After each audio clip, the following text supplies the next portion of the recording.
Okay, now we are going to learn how to factorize these polynomials, meaning how to write them as a product of their factors. Now I'm going to show you how to factorize the first polynomial. Now, what we have to do is we are going to factorize the monomials first. What is 21b? 21b is 3 times 7 times b minus, what is 15a? 15a is 3 times 5 times a. Okay, now what is the common factor here? It is 3.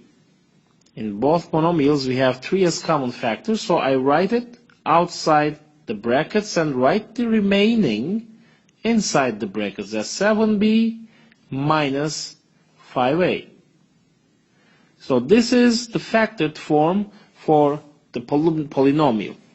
Now if you want to check your answer, you can multiply 3 and expand the brackets, so it will be 3 times 7, 21b minus 3 times 5, 15a. Now you see, the polynomial you get here is the same as the polynomial you start with. So this means your factorization is true. Now let's go through number 3. Well, this seems a little bit more complicated, but still we are going to do the same thing. Now let's start with factoring the monomials. 10g squared h squared is 2 times 5 times g times h times h plus 9gh squared is 3 times 3 times g times h minus g squared h is g times h.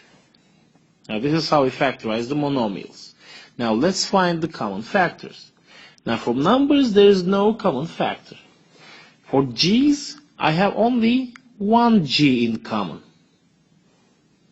Right? Okay, let's write this. G is in common. For h I have only one h in common. So I'm going to write times h. Now these are the common factors. And in brackets I'm going to write the remaining factors as a product. So 2 times 5 is 10 gh plus 3 times 3 is 9h minus, and the third one there is only g left.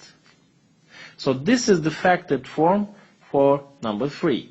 Now you don't need to check this, but if you want to check, you will multiply g and h with all the monomials inside. You will expand the brackets, and if you do it correctly, you will see that you will get the same polynomial you start with. Okay, now is your turn. Please solve number 2